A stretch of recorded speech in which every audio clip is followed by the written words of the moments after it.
梁醫生，你可唔可以同我哋分享一下你工作上難忘嘅經歷啊？其實咧做醫生咁耐咧，難忘嘅經歷咧實在係好多好多嚇。不過咧有啲咧就可能比較刺激得滯啦，或者咧可能會嚇親小朋友咧。咁我就諗起有兩件咧比較有趣嘅事咧，可以同大家分享下喎。咁咧我記得咧都係好多年前㗎啦嚇。我記得睇過有一個小朋友咧，佢都應該係小學生嚟㗎咋，可能係1、2年班咁樣啦，咁男仔嚟嘅。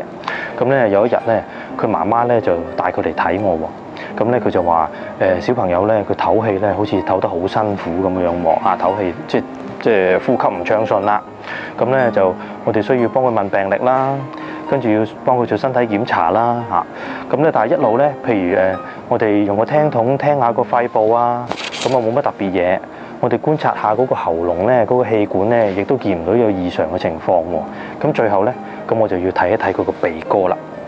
咁咧我就發現左邊正常喎，咁但係右邊我望入去嘅時候咧，咁咧就見到嗰個鼻膜咧就好紅好脹啦，同埋咧就好似有一嚿粉紅色嘅嘢喺度喎。咁你哋不如試下估下我見到啲咩嘢啦？係咪擦紙膠嚟㗎？哇！你真係聰明啦你估啱咗。原來咧嗰個小朋友咧，佢好多手好曳啊！我哋有鉛筆嗰個頭嗰度有一粒擦紙膠細細粒粉紅色咧，原來佢搣甩咗咧，自己貪玩咧塞咗入個鼻哥窿嗰度。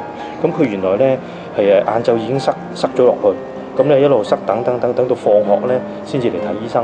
咁咧之後咧，我哋需要用一啲儀器咧，就幫佢攞翻嗰粒咁嘅擦紙膠頭出嚟啦。咁其實過程咧都幾痛㗎，個小朋友都有喊㗎。咁咧就之後都冇問題就咪拎走咗嗰個擦紙膠之後咧，咁我佢就冇話其他特別嘅併發症啊，咁咧就正常翻。咁啊，希望佢之後咧就唔好再下次見到佢有嚟過啦嚇。咁仲有一件事咧，我記得亦都係好有趣嘅喎。咁嗰陣時咧喺醫院嗰度咧，夜晚嘅時候醫院都好忙㗎嚇，咁一路都有病人入嚟嘅。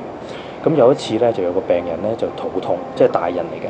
咁佢嗌肚痛喎嚇，咁咧就痛咗已經有1、2日㗎啦嚇，就唔係即刻肚痛嘅。咁啊越嚟越痛，咁於是入到醫院啦。咁我哋當然亦都係幫佢問完整嘅病歷啦，咁要做身體檢查啦。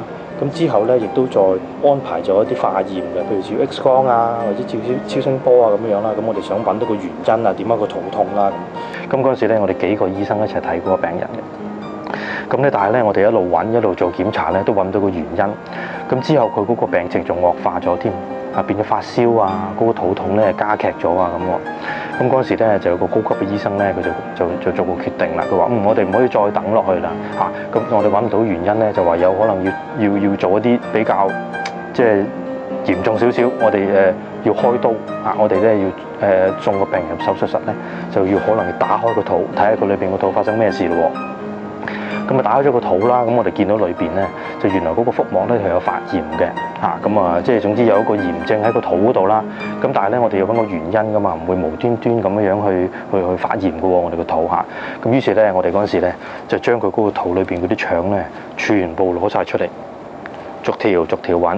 我哋3個醫生一齊喺度揾咗好耐喎，揾咗超過半個鐘噶啦我哋揾嚟揾去都揾唔到個原因，咁大家咧都有少少即係心灰意冷啦，但係冇辦法啦，我哋真係唔可以做得太耐嘅手術。咁我哋正當咧就想擺翻啲腸入個肚仔嗰度啦，我哋咧要攞針線連翻個肚喎連翻個肚皮嘅時候咧，咁突然間咧個醫生咧就發現咗一啲嘢。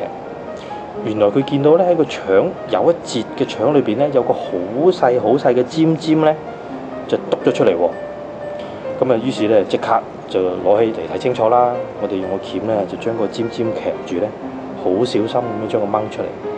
掹出嚟咧，原來咧就見到咁短嘅係一節竹籤嚟嘅。竹籤咧就係我哋平時吉魚蛋食嗰啲竹籤嚟嘅。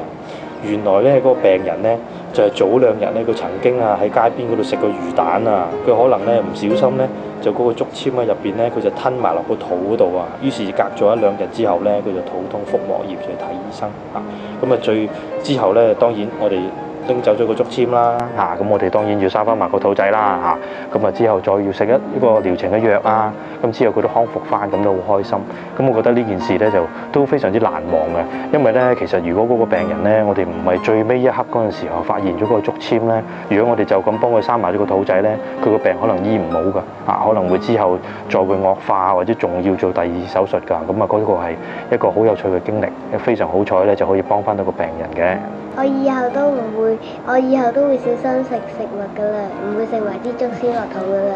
今日好多謝梁醫生接受我哋嘅訪問，多謝梁醫生。咁我都好高興今日咧可以嚟到呢度接受你哋兩位嘅訪問，咁我亦都多謝你哋，希望有機會再同你哋傾偈啦。